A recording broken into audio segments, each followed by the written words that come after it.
नमस्कार, जय हिंद दोस्तों। मैं मुकेश कुमार आप सभी को स्वागत करता हूं आपका अपना यूट्यूब चैनल अभ्यास गंगा में। आज हम लोग देखेंगे एडुटेरिया बिहार एसएससी का प्रैक्टिस सेट, जिसमें 15 मॉडल प्रैक्टिस सेट है। तो यह है प्रैक्टिस सेट नंबर 4, जिसमें हम लोग जीके और जीएस के 75 प्रश्न देखेंगे। तो चलिए वीडियो को शुरू करते हैं। आज का पहला क्वेश्चन है सम्राट शाह आलम द्वितीय ने ईस्ट इंडिया कंपनी को बंगाल, बिहार तथा उड़ीसा की दीवानी कब प्रदान की? सम्राट शाह आलम द्वितीय ने ईस्ट इंडिया कंपनी को बंगाल, बिहार तथा उड़ीसा की दीवानी कब प्रदान की? तो 12 अगस्त 1765 को। 12 अगस्त 1765 को। अगला क्वेश्चन है निम्नलिखित में से किसे भारतीय पत्रकारिता का राजकुमार कहा जाता है? निम्नलिखित में से किसे भारतीय पत्रकारिता का राजकुमार कहा जाता है? तो क्रिस्टो दास पाल को। क्रिस्टो दास पाल को। ऑप्शन डी इसका सही उत्तर है। अगला क्वेश्चन है लॉर्ड डलहौजी की राज्य हड़प नीति के अंतर्गत निम्नलिखित में से सर्वप्रथम किस राज्य का विलय हुआ था? लॉर्ड डलहौजी की राज्य हड़प नीति के अंतर्गत निम्नलिखित में से सर्वप्रथम किस राज्य का विलय हुआ था? तो ऑप्शन बी सतारा का। अगला क्वेश्चन है पुस्तक ए नेशन इन मेकिंग किसने लिखी? पुस्तक ए नेशन इन मेकिंग किसने लिखी? तो सुरेंद्रनाथ बनर्जी। ऑप्शन डी इसका सही उत्तर है। इन्होंने द बंगाली नामक समाचार पत्र का भी प्रकाशन किया था। अगला क्वेश्चन है किस आंदोलन से पूर्व गांधी जी ने कहा था मैंने रोटी मांगी थी बदले में मुझे पत्थर मिला? किस आंदोलन से पूर्व गांधी जी ने कहा था मैंने रोटी मांगी थी बदले में मुझे पत्थर मिला? तो सविनय अवज्ञा आंदोलन। ऑप्शन सी इसका सही उत्तर है। अगला क्वेश्चन है जिया तरंग आंदोलन का प्रारंभ कहाँ हुआ था? जिया तरंग आंदोलन का प्रारंभ कहाँ हुआ था? तो मणिपुर। ऑप्शन ए इसका सही उत्तर है, मणिपुर। अगला क्वेश्चन है मुसलमानों में शिक्षा प्रसार के लिए बिहार के किस जिले में 1872 ईस्वी में साइंटिफिक सोसाइटी का गठन किया गया था? मुसलमानों में शिक्षा प्रसार के लिए बिहार के किस जिले में 1872 ईस्वी में साइंटिफिक सोसाइटी का गठन किया गया था? तो ऑप्शन डी मुजफ्फरपुर इसका सही उत्तर होगा, मुजफ्फरपुर। अगला क्वेश्चन है पटना युवक संघ की स्थापना किस वर्ष हुई थी? पटना युवक संघ की स्थापना किस वर्ष हुई थी? तो 1927 ईस्वी में। 1927 ईस्वी में। अगला क्वेश्चन है हुमायूं द्वारा लड़े गए निम्नलिखित युद्धों में सबसे बाद में कौन सा युद्ध लड़ा गया? हुमायूं द्वारा लड़े गए निम्नलिखित युद्धों में सबसे बाद में कौन सा युद्ध लड़ा गया? तो सबसे बाद में लड़ा गया सरहिंद का युद्ध। ऑप्शन डी सरहिंद का युद्ध। हुमायूं द्वारा लड़े गए युद्ध जो कि देवरा 1531 में, चौसा 1539 में, बिलग्राम 1540 में और सरहिंद 1555 में। अगला क्वेश्चन है आदि ग्रंथ अथवा गुरु ग्रंथ साहिब का संकलन निम्नांकित में से किसने किया था? आदि ग्रंथ अथवा गुरु ग्रंथ साहिब का संकलन निम्नांकित में से किसने किया था? तो गुरु अर्जुन देव। अगला क्वेश्चन है निम्न में से किस हड़प्पाई स्थल से एक उन्नत जल प्रबंधन का साक्ष्य प्राप्त हुआ है? निम्न में से किस हड़प्पाई स्थल में से एक उन्नत जल प्रबंधन का साक्ष्य प्राप्त हुआ है? तो धौलावीरा। ऑप्शन बी धौलावीरा इसका सही उत्तर है। अगला क्वेश्चन है निम्नलिखित में से किसने समुद्रगुप्त को भारत का नेपोलियन कहा है? निम्नलिखित में से किसने समुद्रगुप्त को भारत का नेपोलियन कहा है? तो विसेंट स्मिथ ने। ऑप्शन सी इसका सही उत्तर है। अगला क्वेश्चन है निम्नलिखित कथनों में कौन सा कथन असत्य है? निम्नलिखित कथनों में कौन सा कथन असत्य है? तो बौद्ध धर्म में संघ की सदस्यता राजा के सेवक चोर, दास एवं रोगी व्यक्तियों को भी प्रदान की जाती थी। यही असत्य है। ऑप्शन डी इसका सही उत्तर है। अगला क्वेश्चन है, संविधान सभा की अंतिम बैठक निम्न में से कब हुई? संविधान सभा की अंतिम बैठक निम्न में से कब हुई? तो 24 जनवरी 1950। 24 जनवरी 1950 को ऑप्शन बी इसका सही उत्तर है। अगला क्वेश्चन है, लोकसभा में कितनी सीटें अनुसूचित जाति और अनुसूचित जनजाति के प्रतिनिधियों के लिए आरक्षित है? लोकसभा में कितनी सीटें अनुसूचित जाति और अनुसूचित जनजाति के प्रतिनिधियों के लिए आरक्षित है? तो 131 ऑप्शन ए इसका सही है, 131। अगला क्वेश्चन है, राष्ट्रीय पेंशन प्रणाली। राष्ट्रीय पेंशन प्रणाली एनपीएस निजी क्षेत्र के अंतर्गत एनपीएस से जुड़ने की अधिकतम आयु निम्नलिखित में से कौन सी है? तो अधिकतम आयु है 65 वर्ष। 65 वर्ष। अगला क्वेश्चन है, निम्नलिखित में से कौन सा एक पंचशील का सिद्धांत नहीं था? निम्नलिखित में से कौन सा एक पंचशील का सिद्धांत नहीं था? तो नाभिकीय निवारण पंचशील का सिद्धांत नहीं था। अगला क्वेश्चन है क्वेश्चन नंबर 18। संविधान सभा के उपाध्यक्ष थे। संविधान सभा के उपाध्यक्ष थे तो doctor H C. Mukherjee. H C. Mukherjee. Option B इसका सही उत्तर है। संविधान सभा के अध्यक्ष डॉक्टर राजेंद्र प्रसाद और संविधान सभा के उपाध्यक्ष डॉक्टर एच.सी. मुखर्जी, संविधान सभा के अस्थायी अध्यक्ष सच्चिदानंद सिन्हा। अगला क्वेश्चन है, केंद्रीय और प्रांतीय विधान परिषद में सदस्यों को अनुपूरक प्रश्न पूछने का अधिकार किस अधिनियम के माध्यम से मिला? केंद्रीय और प्रांतीय विधान परिषदों में सदस्यों को अनुपूरक प्रश्न पूछने का अधिकार किस अधिनियम के माध्यम से मिला? तो भारत परिषद अधिनियम 1909। भारत परिषद अधिनियम 1909। ऑप्शन सी इसका सही उत्तर है। अगला क्वेश्चन है, संसद सदस्यों की निर्भरता अयोग्यता के प्रश्न पर निर्णय लेता है। तो भारतीय निर्वाचन आयोग के परामर्श से राष्ट्रपति। भारतीय निर्वाचन आयोग के परामर्श से राष्ट्रपति। अगला क्वेश्चन है, अंतर्राष्ट्रीय अम्ल वर्षा सूचना केंद्र स्थापित किया गया है। अंतर्राष्ट्रीय अम्ल वर्षा सूचना केंद्र स्थापित किया गया है तो महाराष्ट्र से। Option C Oslo. Option C Oslo. अगला क्वेश्चन है, भारतीय मानक समय की यमोत्तर नहीं गुजरती है। भारतीय मानक समय की यमोत्तर नहीं गुजरती है तो महाराष्ट्र से नहीं गुजरती है। अगला क्वेश्चन है, कौन से भारतीय राज्य की अधिकतम सीमा म्यांमार से स्पर्श करता है? कौन से भारतीय राज्य की अधिकतम सीमा म्यांमार से स्पर्श करता है? तो अरुणाचल प्रदेश। ऑप्शन बी इसका सही उत्तर है, अरुणाचल प्रदेश। अगला क्वेश्चन है, निम्नलिखित में से दक्षिण भारत की सबसे ऊंची चोटी कौन सी है? निम्नलिखित में से दक्षिण भारत की सबसे ऊंची चोटी कौन सी है? तो अनाई मोडी। अगला क्वेश्चन है क्वेश्चन नंबर 25। मंदाकिनी नदी किस जल प्रवाह तथा मुख्य नदी से संबंधित है? मंदाकिनी नदी किस जल प्रवाह अथवा मुख्य नदी से संबंधित है? तो अलकनंदा से संबंधित है मंदाकिनी। अगला क्वेश्चन है, निम्नलिखित में से कौन सा जलप्रपात नर्मदा नदी पर नहीं है? निम्नलिखित में से कौन सा जलप्रपात नर्मदा नदी पर नहीं है? तो भालकुंड। Option B Bhalkund.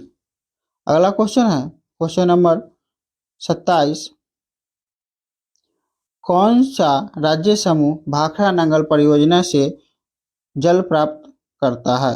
कौन सा राज्य समूह भाखड़ा नंगल परियोजना से जल प्राप्त करता है? तो हरियाणा, पंजाब और राजस्थान। हरियाणा, पंजाब और राजस्थान।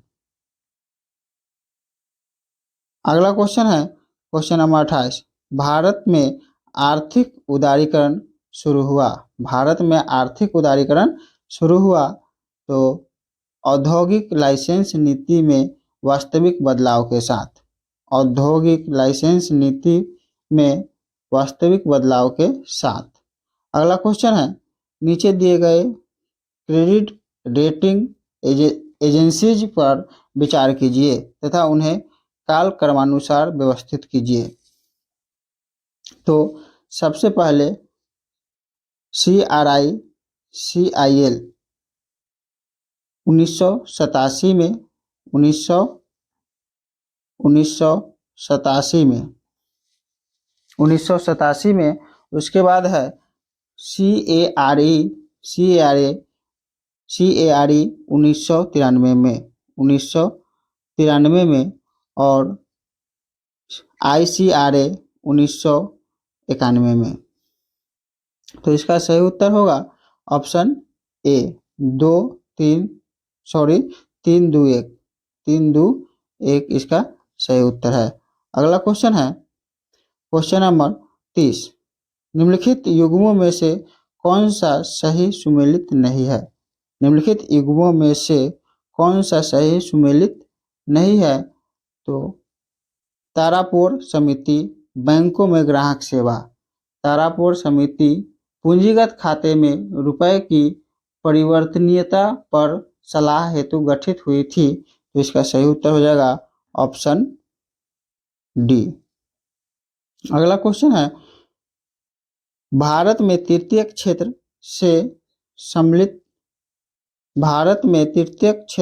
में सम्मिलित नहीं है। तो भारत में तृतीय क्षेत्र में सम्मिलित नहीं है तो वानिकी और मत्स्यिकी। ऑप्शन डी इसका सही उत्तर होगा केवल 3। अगला क्वेश्चन है क्वेश्चन नंबर 32। भारत सरकार की राजकोषीय नीति का निम्न में से एक उद्देश्य नहीं है। भारत सरकार की राजकोषीय नीति का निम्न में से कौन एक उद्देश्य नहीं है। तो अंतर्राज्यीय व्यापार का नियमन। अंतर्राज्यीय व्यापार का नियमन। ऑप्शन सी इसका सही उत्तर है। अगला क्वेश्चन है भारत में खाद्य प्रबंधन का निम्न में से कौन सा एक उद्देश्य नहीं है। भारत में खाद्य प्रबंधन का निम्न में से कौन सा एक उद्देश्य नहीं है। तो खाद्यान्नों का निर्यात। ऑप्शन डी खाद्यान्नों का निर्यात। अगला क्वेश्चन है भारत में औद्योगिक क्षेत्र की उपलब्धि को मापने के लिए निम्न में से कौन सी संस्था औद्योगिक उत्पादन के सूचकांक को जारी करती है। तो केंद्रीय सांख्यिकी कार्यालय। ऑप्शन सी इसका सही उत्तर होगा केंद्रीय सांख्यिकी कार्यालय। अगला क्वेश्चन है भारत के बजट में किस वर्ष वस्तु लेन देन कर प्रस्तुत किया गया था। भारत के बजट में किस वर्ष वस्तु लेन देन कर प्रस्तुत किया गया था। तो 2013-14 में। 2013-14 में। अगला क्वेश्चन है द्रोणाचार्य पुरस्कार जो खेल प्रशिक्षण के क्षेत्र में दिया जाता है की शुरुआत कब की गई। द्रोणाचार्य पुरस्कार जो खेल प्रशिक्षण के क्षेत्र में दिया जाता है की शुरुआत कब की गई। तो 1985 में। 1985 में। अगला क्वेश्चन है आकाशदीप पुस्तक के लेखक है। आकाशदीप पुस्तक के लेखक है तो जयशंकर प्रसाद। Option B. अगला क्वेश्चन है केंद्रीय भवन निर्माण अनुसंधान संस्थान कहाँ स्थित है।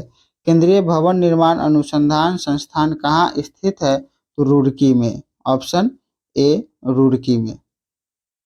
अगला क्वेश्चन है भारत की पहली बोलती फिल्म आलम आरा किस वर्ष प्रदर्शित हुई थी। भारत की पहली बोलती फिल्म आलम आरा किस वर्ष प्रदर्शित हुई थी? तो 1931 में, 1931 में। अगला क्वेश्चन है, बिहार जाति आधारित गणना 2022 के अनुसार बिहार की कुल जनसंख्या कितनी है? बिहार जाति आधारित गणना 2022 के अनुसार बिहार की कुल जनसंख्या कितनी है? तो 13,07,25,310। ऑप्शन बी इसका सही उत्तर होगा, 13,07,25,310। अगला क्वेश्चन है, शांति के क्षेत्र में नोबेल पुरस्कार 2023 हेतु किसे चुना गया है? शांति के क्षेत्र में नोबेल पुरस्कार 2023 हेतु किसे चुना गया है? तो नरगिस मोहम्मदी को, नरगिस मोहम्मदी को। ऑप्शन ए इसका सही उत्तर है।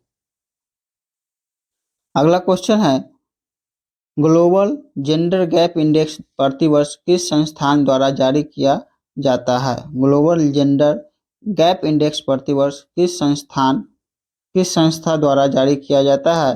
तो WEF, विश्व आर्थिक मंच के द्वारा जारी किया जाता है। अगला क्वेश्चन है, एकता सैन्य अभ्यास 2023 किन दो देशों के मध्य आयोजित किया गया है? एकता सैन्य अभ्यास 2023 किन दो देशों के मध्य आयोजित किया गया है? तो भारत और मालदीव, भारत और मालदीव। ऑप्शन ए इसका सही उत्तर है। अगला क्वेश्चन है, क्वेश्चन नंबर 44 है, विश्व तंबाकू निषेध दिवस 2023 का थीम है? विश्व तंबाकू निषेध दिवस 2023 का थीम है तो ग्रो फूड नॉट तंबाकू, ग्रो फूड नॉट तंबाकू। विश्व तंबाकू निषेध दिवस प्रतिवर्ष 31 मई को मनाया जाता है। अगला क्वेश्चन है, अर्जुन पुरस्कार 2023 से सम्मानित साक्षी कुमारी का संबंध किस खेल से है?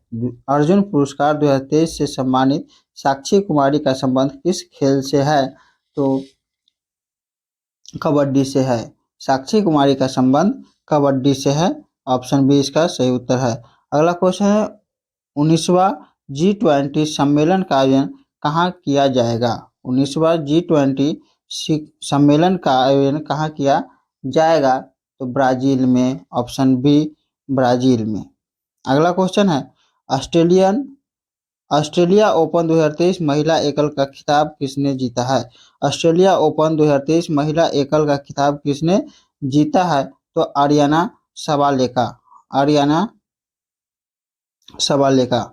अगला क्वेश्चन है, मुख्यमंत्री शिक्षा पुरस्कार योजना की शुरुआत किस राज्य द्वारा किया गया है? मुख्यमंत्री शिक्षा पुरस्कार योजना की शुरुआत किस राज्य द्वारा किया गया है?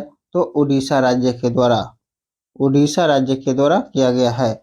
अगला क्वेश्चन है, न्यू डेवलपमेंट बैंक का नया सदस्य देश कौन बना है? न्यू डेवलपमेंट बैंक का नया सदस्य देश कौन बना है? तो मिस्र। ऑप्शन बी मिस्र। अगला क्वेश्चन है, NVS-01 उपग्रह को किस प्रक्षेपण यान द्वारा प्रक्षेपित किया गया है? NVS-01 उपग्रह को किस प्रक्षेपण यान द्वारा प्रक्षेपित किया गया है? तो GSLV F12, GSLV F12 के द्वारा।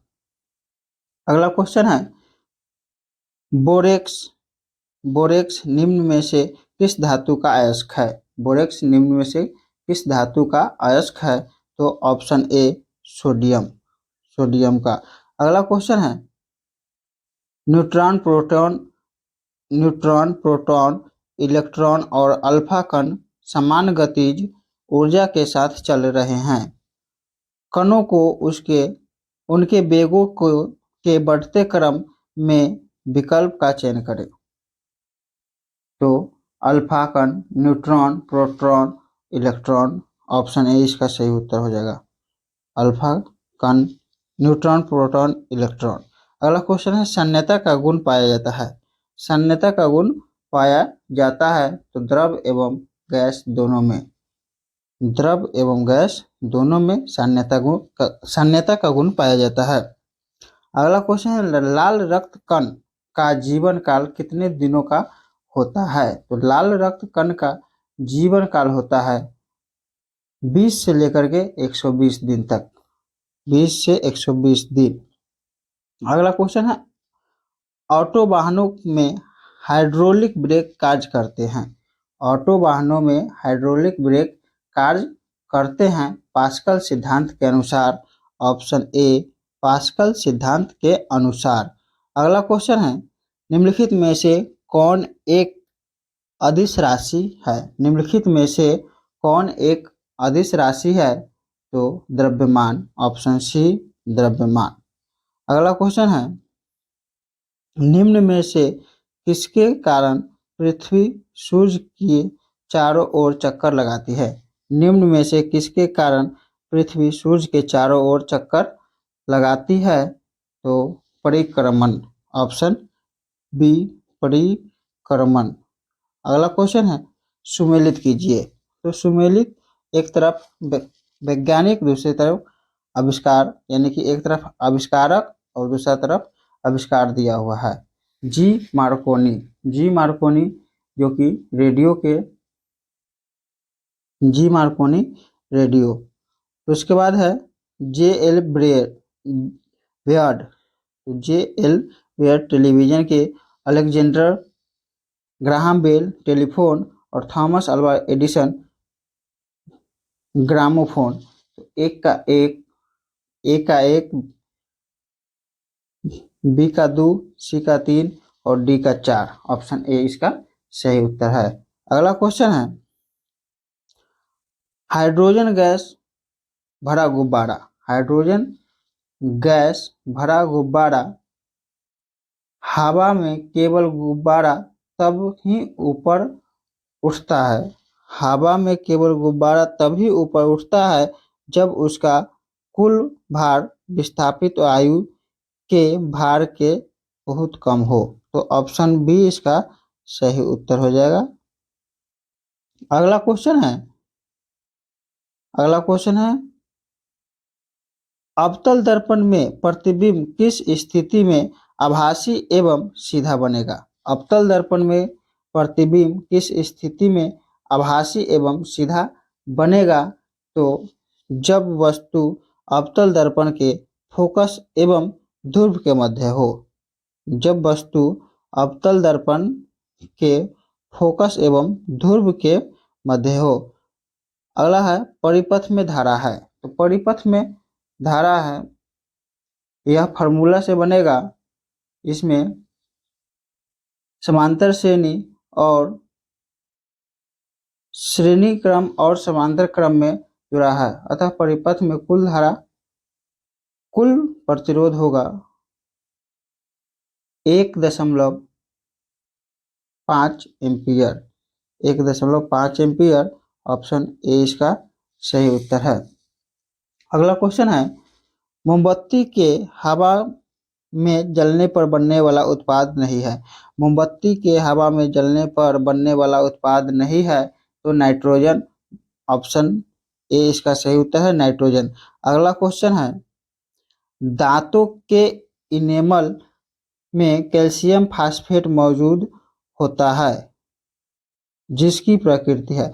दांतों के इनेमल में कैल्शियम फास्फेट मौजूद होता है जिसकी प्रकृति है, तो क्षारीय। ऑप्शन ए क्षारीय। अगला क्वेश्चन है,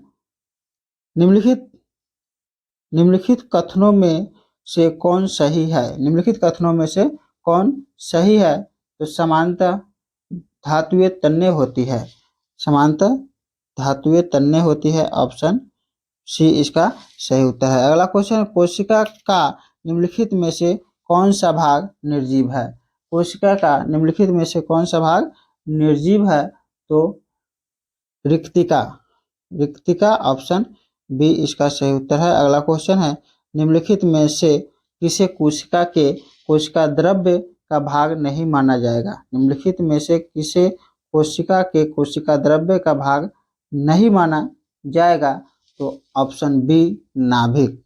ऑप्शन बी नाभिक। अगला क्वेश्चन है, धमनी और शिरा में रक्त का पीएच होता है। धमनी और शिरा में रक्त का पीएच होता है, तो शिरा में अधिक और धमनी में कम। शिरा में अधिक और धमनी में कम। ऑप्शन सी इसका हो जाएगा उत्तर। अगला क्वेश्चन है निम्नलिखित में से कौन सी वास्तविक रूप से मछली है। निम्नलिखित में से कौन सी वास्तविक रूप से मछली है। तो समुद्री घोड़ा, सी हॉर्स मछली है। अगला क्वेश्चन है जंपिंग जिन के सिद्धांत का प्रतिपादन किसने किया था। जंपिंग जिन के सिद्धांत का प्रतिपादन किसने किया था। तो बारबरा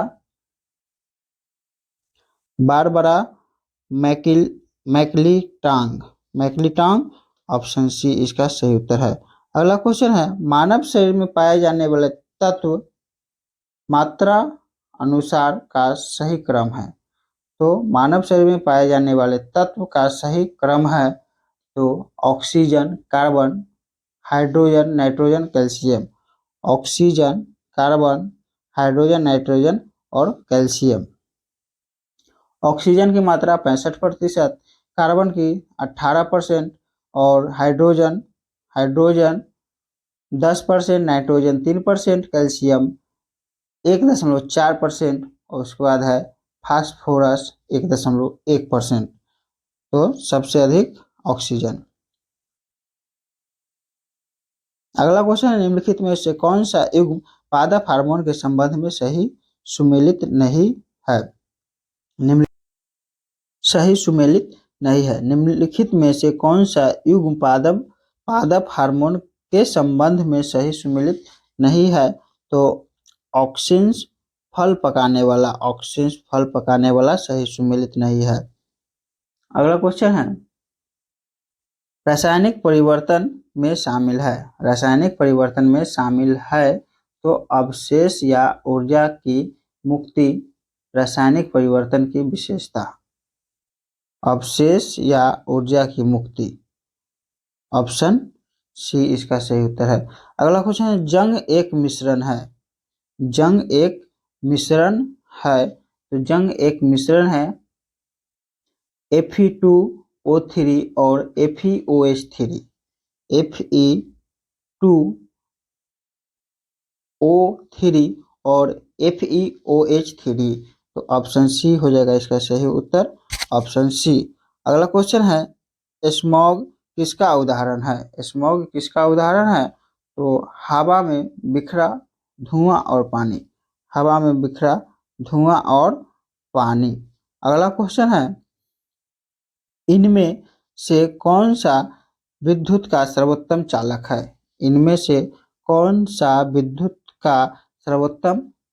है। तो समुद्री जल। ऑप्शन सी इसका सही उत्तर है। अगला क्वेश्चन है क्वेश्चन नंबर 76। तो क्वेश्चन नंबर 76 से लेकर के 150 तक मैथ और रीजनिंग का क्वेश्चन है। इसे आप लोग खुद देख लीजिएगा। आप लोग कमेंट करके अपना अपना स्कोर जरूर शेयर करें। अगर आप अपनी तैयारी को एक नया आयाम देना चाहते हैं तो अभी प्ले स्टोर से डाउनलोड करें अभ्यास गंगा ऐप और लगाइए हर एग्जाम का टेस्ट सीरीज। और अगर आप लोगों को यह वीडियो पसंद आया हो तो लाइक, सब्सक्राइब और शेयर जरूर करें। नया वीडियो का नोटिफिकेशन प्राप्त करने के लिए बेल आइकन पर जरूर क्लिक करें। आप सभी को अपना अपना कीमती समय देने के लिए धन्यवाद।